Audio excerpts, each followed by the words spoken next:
the last minute of your life, you want to be something more than a goddamn savage! We're not asshole doctors.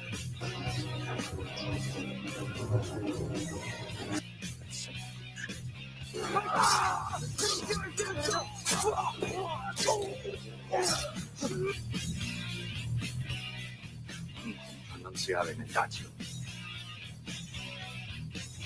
Prego, sono homo indultus.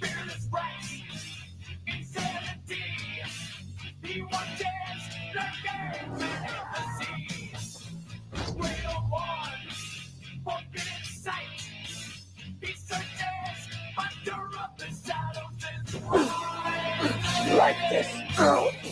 Like being food for the immortals.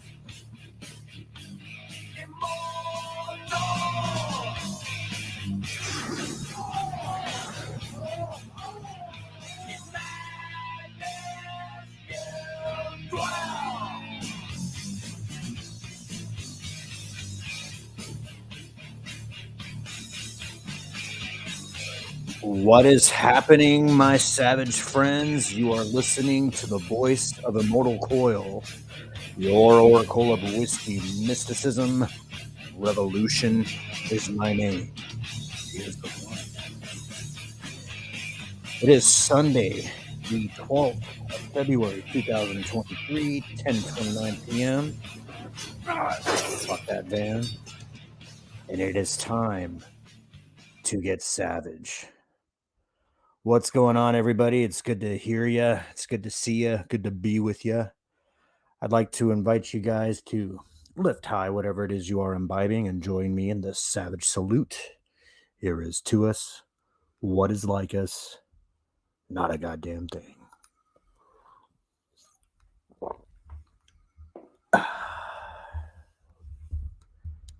Tastes like freedom. All right. Well, it's good to be back. I'm getting back into the rotation here, back into the Savage Spirituality program. Sort of branching off and trying to redefine what it is I want to accomplish out here on the YouTubes. Before I get too far into it, I do want to acknowledge a couple of special and sincere savages in my sphere. Want to acknowledge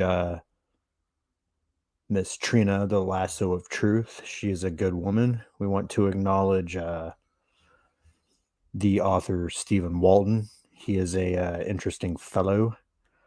We want to acknowledge Tommy and the Guinea Pig Collective. And then we also want to acknowledge Decepticon King. All of you kind people have done a lot to assist me. There's a lot of people not on YouTube necessarily who have done a lot to assist me as well. It's been a rough year. It's been an odd sort of a year trying to leave behind what does not serve me and gather about me what does serve me. Along the way, hope to acquire some knowledge and some wisdom and hope to share it. If you're joining me live, we just got off the Midnight Prism, which happens Sunday nights around 9:15 Pacific Standard Time. And of course, around midnight 15 Eastern Standard Time. My good buddy Drew, Supreme Heretic, guides that show. And we also have Corey, Sir Talks a Lot, as a co-anchor. And then, of course, you see me there as well. And I do dig that show for what it is. Drew essentially is a open-minded fellow. He is open to a lot of things. He doesn't know whether or not he has his mind all the way made up. That's cool. Corey's more a show me. Where's the proof? The proof is in the pudding sort of guy. And then you have me. I'm an experiencer. I'm somebody who has been to the other side and been back, lived to speak about it. And hopefully I can do some things to help wake some people up. We got an interesting show for you guys tonight. I am essentially in the middle of revamping my YouTube channel. Now, what does that look like? What does that mean? Uh, for the most part, up until recently, I was sort of humping that menace thing, uh, which definitely has its ups and downs, its benefits. The thing that I found though was that say you have 100 channels in that particular milieu, uh, you only have so many channels you want to hear the same story come out of, and that's cool. There's probably still going to be some times when I want to talk about Star Wars or when I want to talk about you know uh, how evil fucking Disney is or whatever. That's always going to be there. But the thing that always bugged me about stuff like that is they'll present a news item. They'll be like, "Yeah, check this out. Isn't that fucked up?" And yeah, it's fucked up, but then there's nowhere to go after that. There's no advice. There's no here's how the world can be a better place. It's just like, "Yep, Disney's doing something else again." Kind of sucks, doesn't it? Yeah.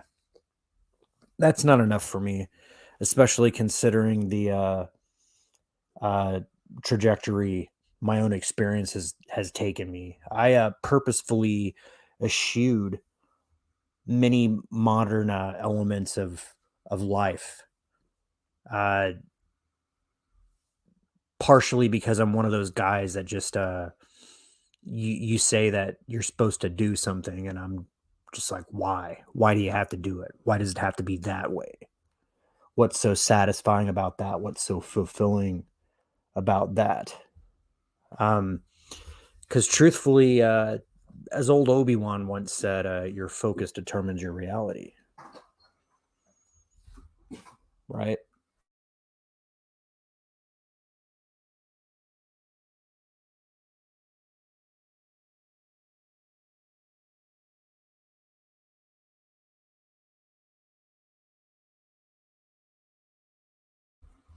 Stand by, guys.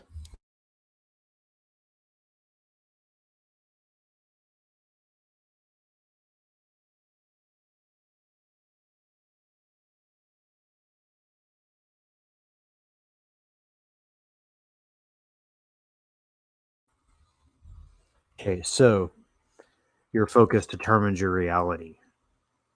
So what do you choose to focus on as a sentient human?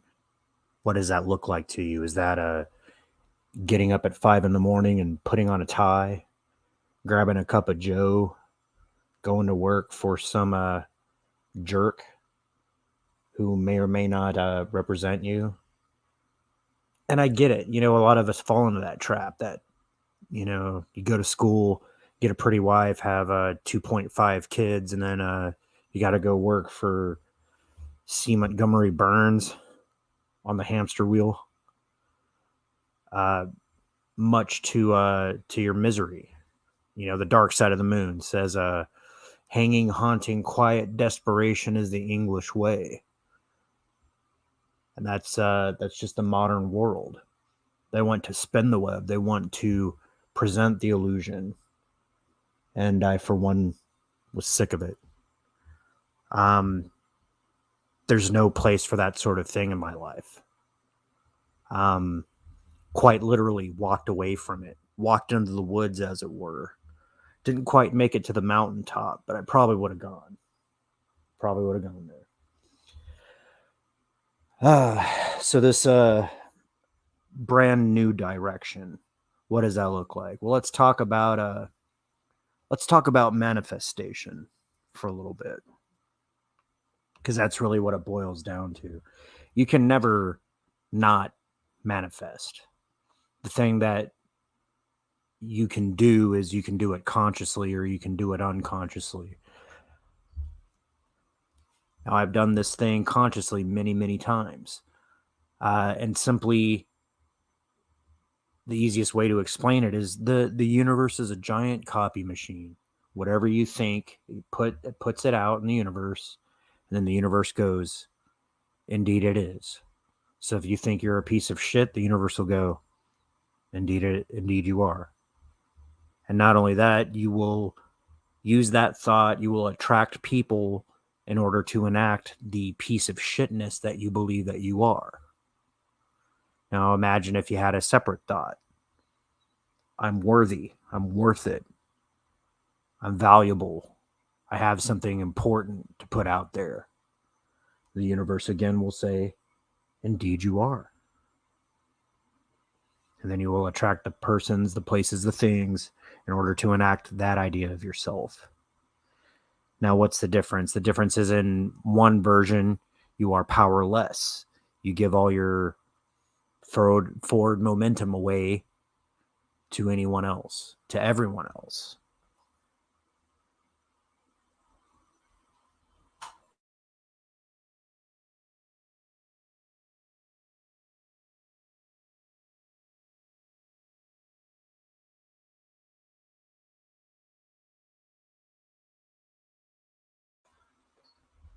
And then the other version, you do not. Now, that's what makes it interesting. The powers that be understand this. And so they use everything of their own contrivance to convince you to give that away, to give your choice away, to give it to somebody else, to allow somebody else to define what is so for you.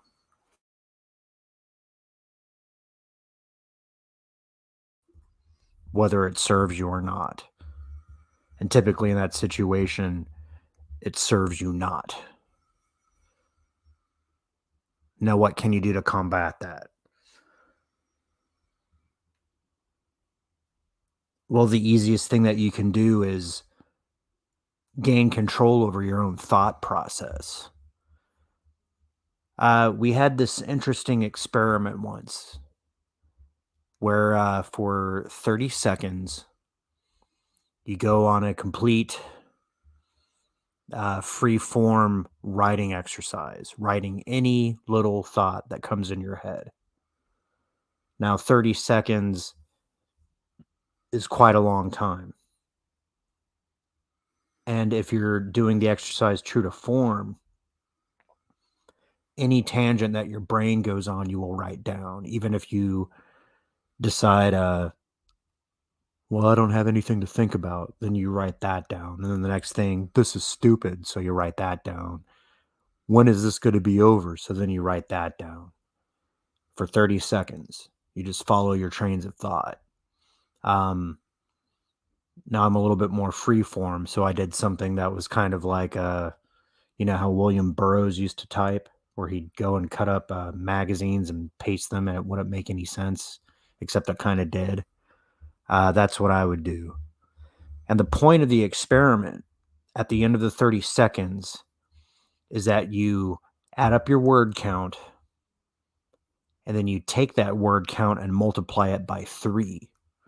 And the number that you get is roughly the amount of errant thoughts that you have within a 1 hour period. And then you take that figure and multiply it by 24, and then you can see that there's quite a bit of undisciplined thought going on between most people's ears. Now, I say most people. It's quite by design. We are not meant to focus on who we are, as Master Yoda would say, what we were doing, because that's counterproductive.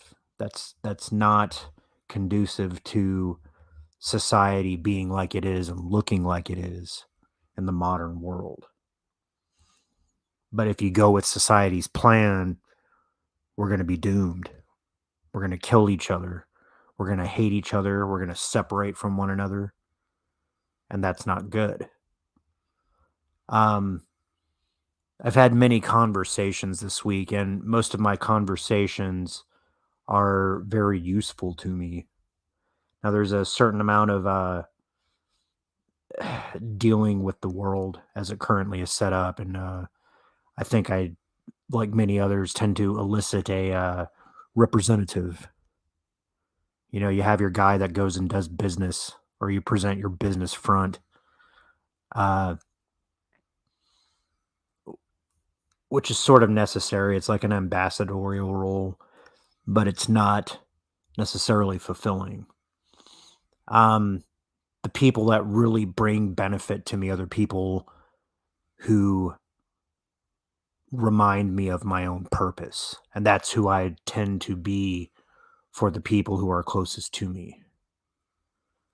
I try to remind them of purpose. I try to point them back to themselves. You want to get to know the divine? Look at the divine within the self, right? And coming upon this quandary of, how do I want to use my YouTube experience? I started really paying attention to some different channels. Now, I'm not saying I don't still watch, Geeks and Gamers sometimes, and I don't say that I don't sometimes watch Drunk 3PO and all those guys. Yeah, they're cool guys. I will watch it. But the people that interest me more are the people who are giving some forward momentum. Um, and there's a couple of other channels that I came up with. I don't know how to explain that because I don't even I'm not at 1,000 subs yet. And some of the people who I've been around since I've started, because my channel is 3-4 years old, um, most of them have gotten to that monetized threshold.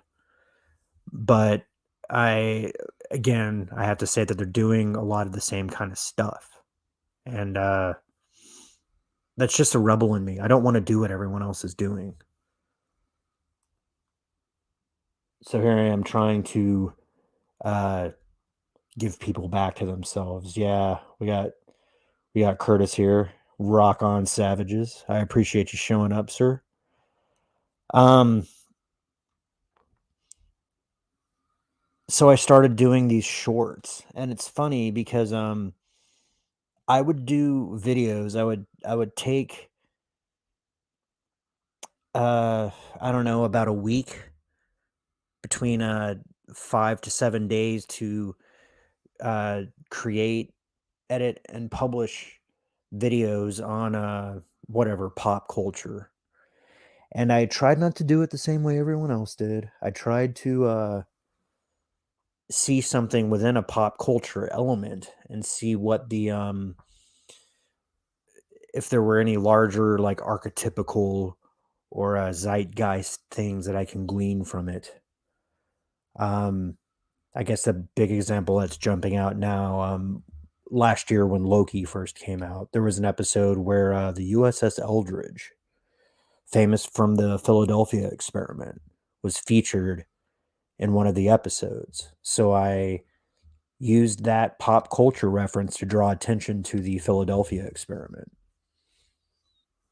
But the thing is, stuff like that doesn't happen a lot. So I wasn't able to put out a lot of content. And then I started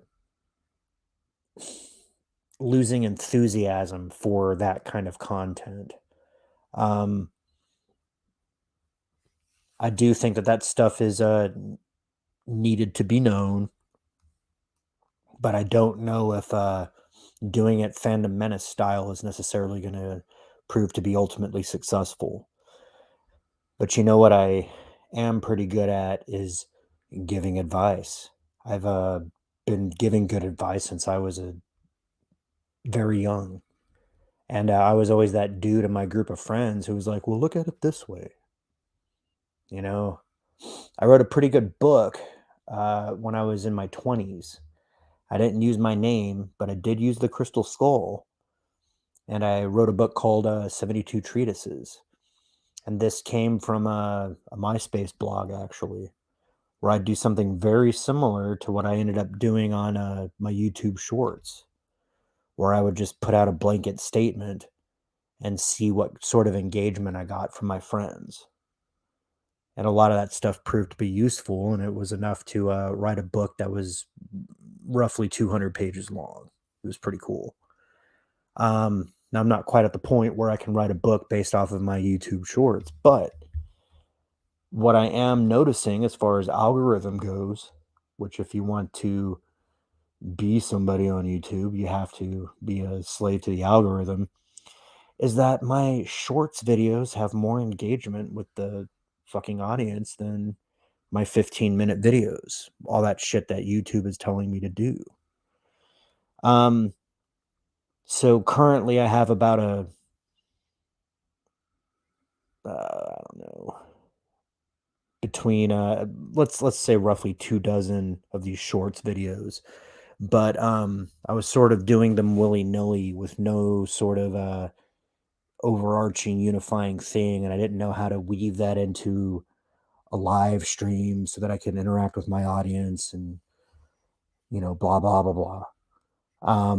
But a couple of things sort of coalesced, and I came up with a pretty good platform, I think. Curtis is agreeing. He goes, you have to find the thing you're passionate about, yet easy to create content around, and that doesn't drain you, etc. And that's his new formula. YouTube is promoting the shorts. Yeah, I agree, Curtis. I think YouTube is rightly so directly competing with TikTok in that milieu. And I've actually thought about creating a TikTok channel to sort of promote these shorts as well. I get leery about that because I also have that feeling that if you start a TikTok channel, unless you have tits and ass, you're not really going to go anywhere. But um, that seems to be the direction everything's pointing. Um, so the thing that I found, the thing that I'm gonna sort of run with for right now is I have these shorts. They're 3 to 10 seconds long, and I just get on and I say something deep, and then I just let it go. Well, here I can take the shit that I've said all week and we can philosophize about it.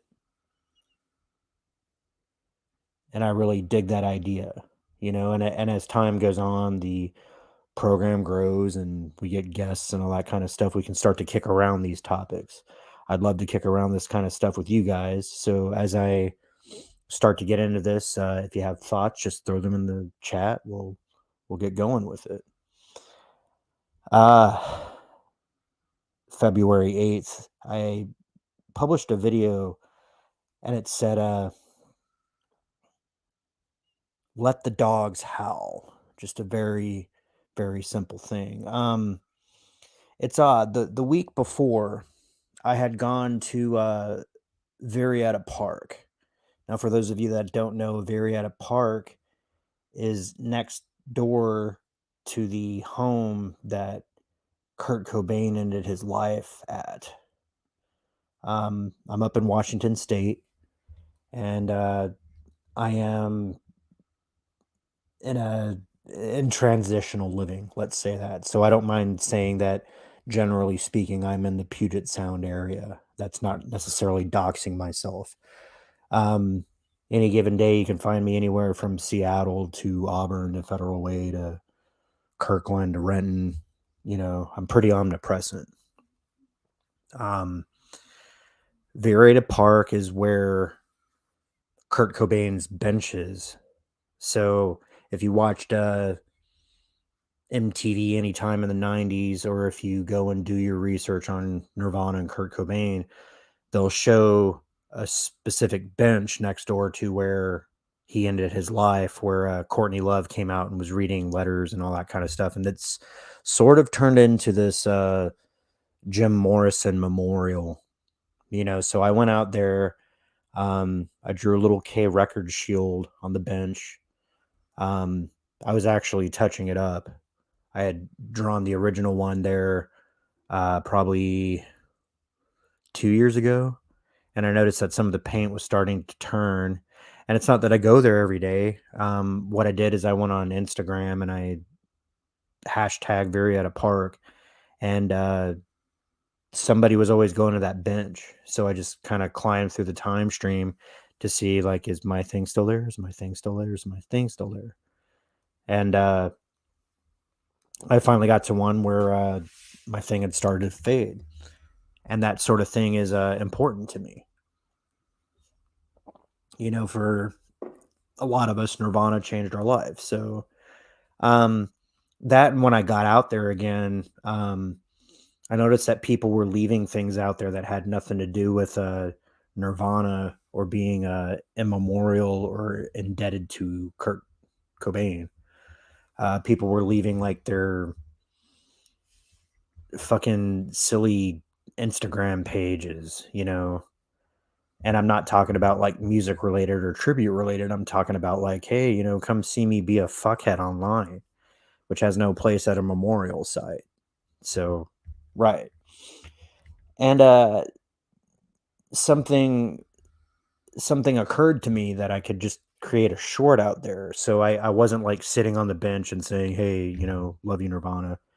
I walked up the stairs that were kind of back behind both benches, and I turned around and I said, last year, most people believe that the most washed part of their body was their hands, when actually it was their mind. And somehow that took off, and everybody assumed that I was talking about COVID vaccine, which is funny because I said nothing about COVID vaccine, right? I think it's silly. That's a very strange conclusion to jump to. Now, personally, whether or not you get COVID vaccine, that's your fucking business. I don't think you need to, but I didn't explicitly go out there and say that on that video. But for some reason, that video, according to analytics, got 5,000 views. And it just happened to be from people jumping in there, and they would leave comments. They'd be like, okay, you know, fucking neck beard, or you shave your chin, or you look silly, you look dumb. Nothing to do with what I was talking about, but it got all that massive engagement. So I was like, huh, okay. Um, then I released another video, and it was let the dogs howl. And it only got 6 views. So I was like, okay, huh. But then I put out another video the next day, which said, which part of it's all connected doesn't make sense. And then this video got 1.3K views. And I'm starting to go, huh. My analytics are telling me it's got 4 comments. And then there's like one or two, like Tommy always goes in and gives it a thumbs up and says, hey, keep grinding, brother. But then people want to get on and fight about it. So let's talk about that. Which part of it's all connected doesn't make sense? And that's very, very simple. Everything is connected. Everything. They've proven that on a quantum mechanics level. Subatomic particles adopt identical spins, especially when you're applying consciousness to them. You know, um,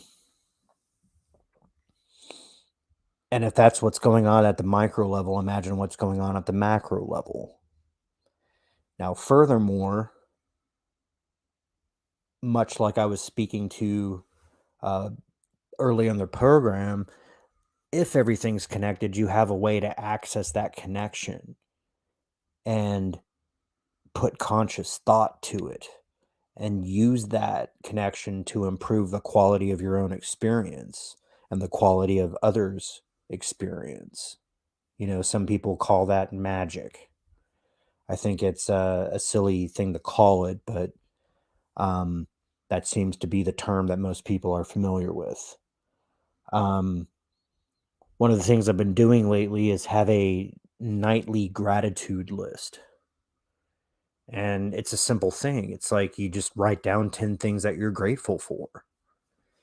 It was a treatment thing. When I was in treatment, I met a couple guys who do gratitude lists because a lot of us very nearly lost it all.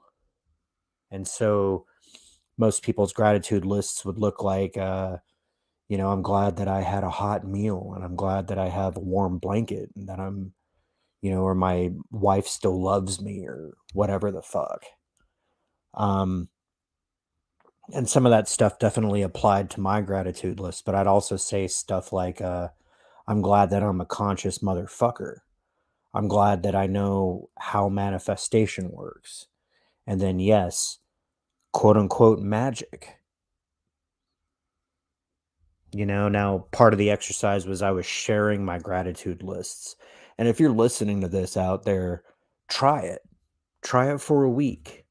Every night before you go to bed, get out a piece of paper, write down 10 things that you're grateful for. Then you can dream on it.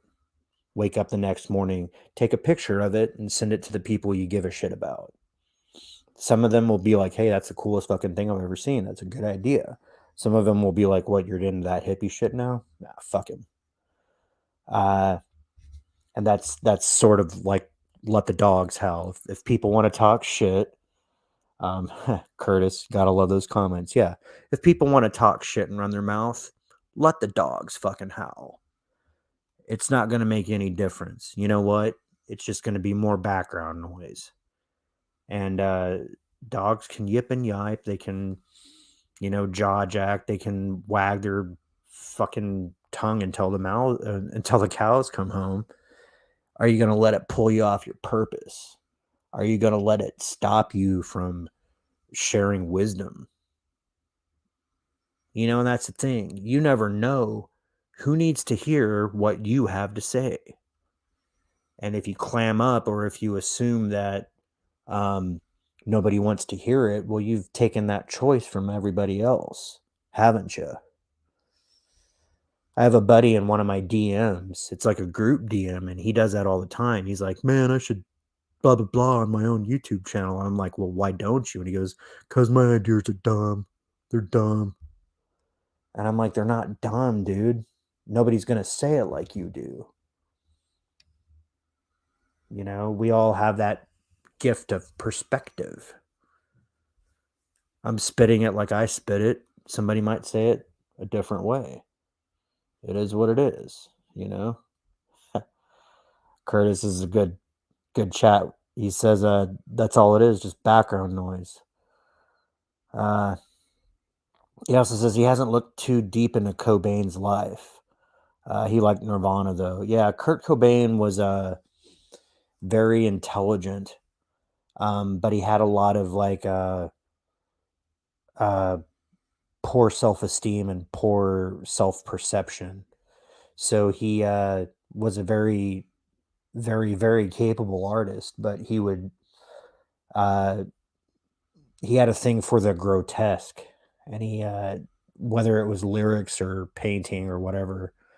The thing is, though, he also was obsessed with pop culture, so he was able to repackage somewhat damaged and grotesque imagery into something that was like candy like as it applies to music. But I was a teenager in the 90s, so Kurt Cobain committing suicide was one of the defining moments. It was the only other things that I can think to compare it to was like when Tupac died or when Biggie died. Those were all things that sort of like that was kind of like our version of like Jimi Hendrix and Janis Joplin and Jim Morrison dying was like people like Kurt and Biggie and Tupac, right? And artistic vision, and especially when it comes to music, if you listen to music like I did, it wasn't just something to wag your heads to while you're trying to show your erect dick to a woman or interest your erect dick to a woman in a fucking nightclub. It was a soundtrack of our life. It meant something, Yeah, or Prince, same thing. I was up drinking with a buddy listening to Purple Rain the night before Prince died, or actually the night of his death. I had no idea he was going to die, but we had that sense that we should listen to Purple Rain, And again, it's all connected. It's all connected. February 10th, 2 days ago, I put out another short. I remember I was walking to the guitar store, and I put out a video. It says, do what you do first for you. If others derive benefit from it, all the better. And again, I really think it's that thing where you're searching for meaning. I don't want to force these sort of short things. Um, a lot of times, this would be like an encapsulating thought from an interaction I'd had. Um, and it'll crystallize in this sort of thing. So let's break that down. Do what you do first for you. In a sense, that means you cannot hope that anything that you do will affect anybody, period. Because as soon as you do that, you are setting up an expectation, aren't you? And then what happens with an expectation? Well, you form an attachment to a particular outcome. Again, that's some Jedi wisdom right there. Train yourself to let go of everything you fear to lose.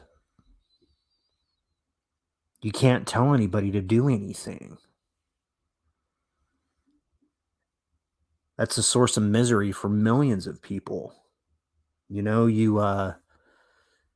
try to force people to do what you want because why? Well, a lot of times it's just for the fuck of it. People get off on power, on being able to wrap people around their little finger. Total misuse of power. And an artificial source of power, to tell you the truth. If you have to derive your energy as a byproduct of someone else's process, then you're going to find that energy source will disappear very, very quickly. Might I recommend a separate energy source? The source. Unhook yourself from people. Throw that to the cosmos. You'll never run out of energy. It's crazy. Now, here's the thing, too. Once you master that walk through life, you'll move differently. Everything will have a different flavor, and people will start to take notice of you. What's this person doing differently? Now, hopefully, you'd be able to know that you're doing that consciously. And if you are, then you can count yourself amongst the savage spiritual. Because you'll navigate the universe differently. I noticed that right away. Dismissing my addictions to other people. And furthermore,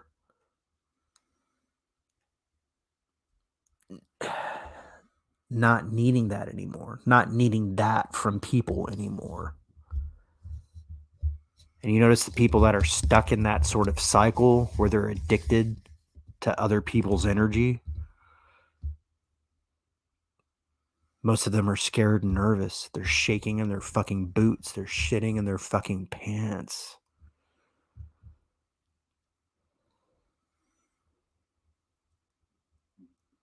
And there's a part of me that wants to say, hey, there's a way out. But that's not my place because they want to believe it anyway. Words are wind. I just told that to somebody yesterday. Words are wind. They don't mean shit. It's how you walk. It's action in life. Action produces observable results. But your action has to be born of your own intent, and you have to do it for yourself first and foremost.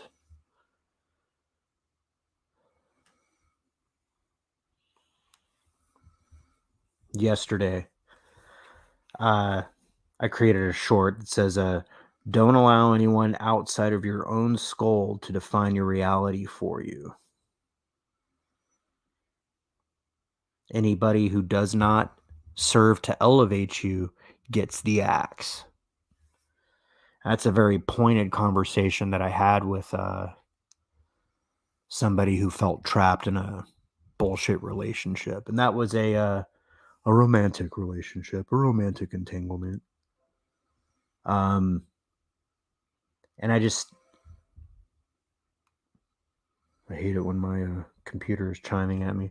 Now, I really hate it when people get stuck in relationship hell.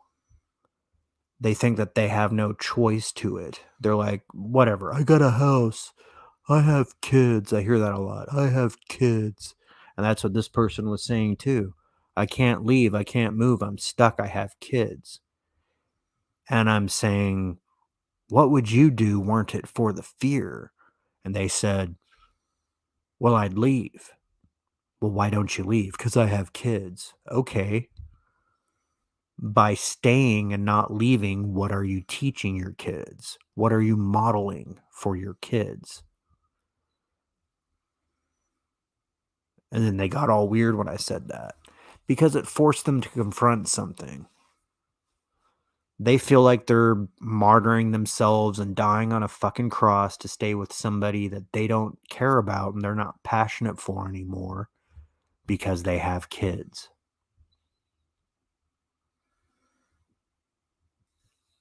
That's not going to fly. Truthfully, it's probably more brave to do for yourself. And I'm not saying fuck the kids. No, I'm saying that the thing that you think that you're saving your kid from, you're not. Kids are smart. I remember I used to be a smart kid. And it used to piss me the fuck off, royally piss me the fuck off when adults talked down to me or discounted me or just assumed that I wasn't smart and couldn't figure shit out. Kids are smart. Kids dig it. They might not have the experience or the vocabulary, but they know just as well as any fucking dogs and cats know when something's wrong or when you're trying to shine them on or trick them for the most part. But this is the true meaning of the phrase, the sins of the father visited upon the son, even unto the seventh generation. We have got to resolve our own internal contradictions or we're going to pass that on. And it'll be our legacy. It'll be karma. It's crazy stuff, people. Crazy stuff. Yeah, exactly, Curtis. You got to challenge your own barriers. You have to look inside and ask yourself what it is you believe and why is it that you believe it. And then once you figure that stuff out, the big question, does it still serve you? You'd be surprised how many of our core beliefs, how many of our fundamental assumptions about ourselves, the things that we carry with us and present to the world, exist as a result of an unconscious agreement. You believe in something that you don't even believe in because that's how you expect shit to look in your life. And I'm here to ask you, does it serve you? Does it accurately represent you as who you know yourself to be? Or does it hinder your progress? Are people misperceiving you as who you truly are as a result of this way that you're presenting yourself? How's that working for you? You know, that's sort of like the guy asshole thing that a lot of dudes ask you themselves. Oh yeah, blah blah blah. How's that working for you? Now that can sting, but seriously, how's it working for you? Right? Right. which brings me to today. Hurt people hurt people. Do not fall into the trap. Elevate your addictions to preferences and your preferences to choices. That was a very pointed conversation that I had with somebody. A lot of people are not yet ready. How did Morpheus put it? These people aren't ready to be unplugged, and they will fight. They will fight to keep the program going. Now, I don't believe in going and standing on a soapbox or like going to the top of the building and screaming out at people, because I don't think that that's any better than somebody knocking on your door and saying, "Do you have a few minutes to talk about Jesus?"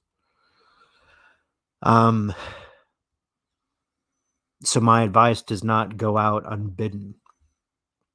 Even now, I'm a dude on a microphone. You're listening to me. You had to click on this fucking link to fucking entertain it. And if you don't find it entertaining, there's whatever 25 million other links that you could have clicked on. But this specific person I was talking to had expressed interest in my perspective. Yes, I did. And so the things that I had to say to them honestly were valuable to their life, except when it ran into one of those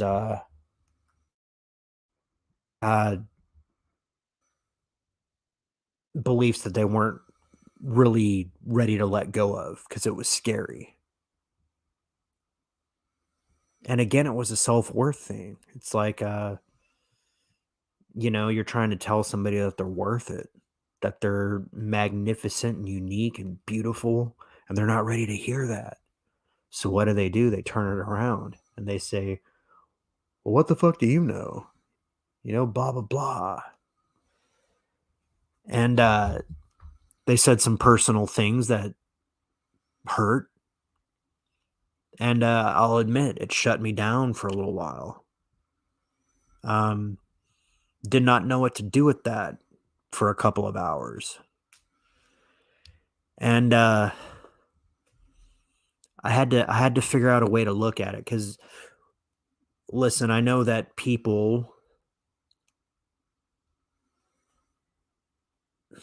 when they're feeling insecure, when they're feeling vulnerable, especially after they've put themselves out there, can get mean in a misplaced sense of self-preservation. And when you look at it that way, the teeth that they're bearing at you realize that that's all fear. That is all fear. And so that's the wisdom that I came to, is that hurt people hurt people. So some of that's like a buyer beware thing. If you're gonna be about helping heal people, you're gonna realize that you're gonna come into contact with people's trauma, and that they're necessarily protective of it, because there's some reason they're continuing to drag that around. There's some sort of benefit they're getting from it, or they're just simply addicted to it and they're not ready to let it go. And again, I'm not saying go out and try to save the world. It's just that in the course of your interpersonal relationship, you're going to come up against something like this at some point. This is somebody that I loved very deeply. And yeah, yeah. Rather than try to work through it, it's like, let's turn the tables around and attack somebody. Okay, gotcha. You're not ready yet. You're not ready yet. So, and it's just like anything else. A wounded dog, there's only so much you can do. You want to help it doesn't realize that it's helping you. And sometimes helping past that point of realization isn't really going to help. So it's like, all right, you know where I'm at. I'm going to back off a little now. I'm okay with giving you some space, because you have to be. You have to be. But take a couple breaths. realize what's really going on. Elevate your addictions to preferences. Don't insist that things have to be or must be a certain way. That's addiction. And you know what happens when it shows up a different way if you're addicted to it being a certain way? You can tell I love Star Wars, right? Addiction and attachment will lead to disappointment, sadness, pain, and fear, which can lead to anger, resentment, that sort of thing. Those things are the things that kill the spirit.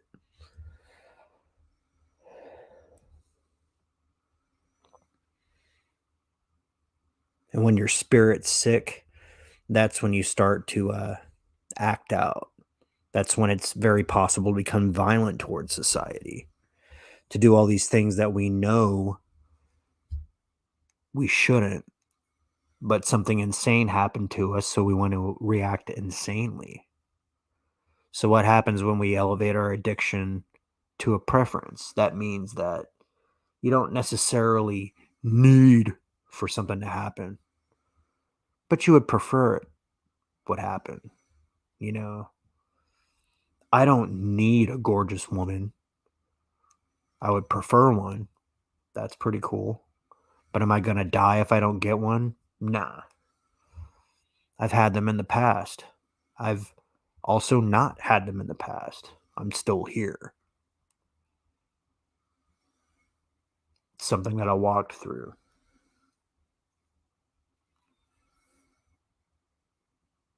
But the act of needing something, actively needing something, pushes it away from you. Because remember what I said, the universe is a giant copying machine. I need this person. Okay, indeed you do. You say you need this person, I will give you the experience of needing them. You won't have them because you say you need them. What you will have is the experience of needing. I prefer this person, or this thing, or this paradigm. Okay, preference. That's a little bit more concrete. That is something that is easier to attract. If you prefer things, then things can start to happen. Things can start to be put into motion. So then elevate your preferences to choices. That's where shit really starts to happen. I choose this. Because then you've created a contextual field, you've identified what you want, and you say, I choose it. Now, this is where the self-discipline comes in. Is what you're choosing ultimately going to be good for you? And that comes down to how well you know yourself. Because, yeah, you can visit any experience in the universe, but is it going to serve you?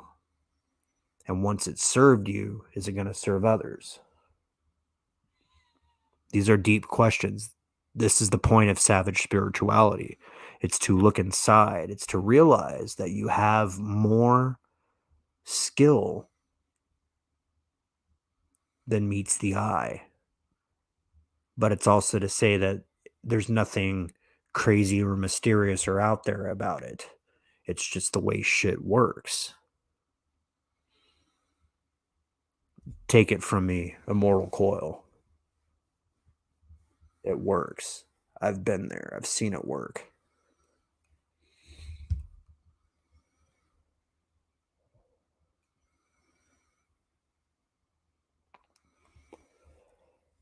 So we're coming up here in about an hour. I really appreciate you guys showing up here.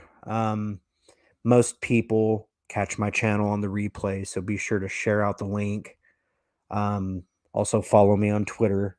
You can find me at Immortal Coil. Just look for the yellow crystal skull, just like the one yakking at you right now. And then look for me on Sundays. You'll find me 10:45 Pacific Standard Time doing this broadcast. You can also find me Sundays on United Resistance channel. We have a program we do, Midnight's Prism, where it's sort of like, I don't know, unsolved mysteries, sort of like sightings. If you were alive in the 90s, it's a cool thing. And then yeah, subscribe to my channel. Share out my channel. I do these short things every day.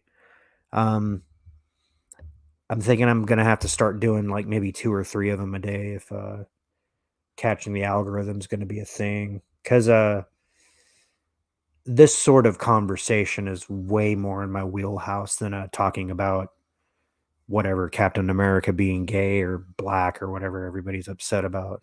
That's honestly a symptom of a larger problem. Social engineering is a big problem. The fact that Disney is doing it is nothing new.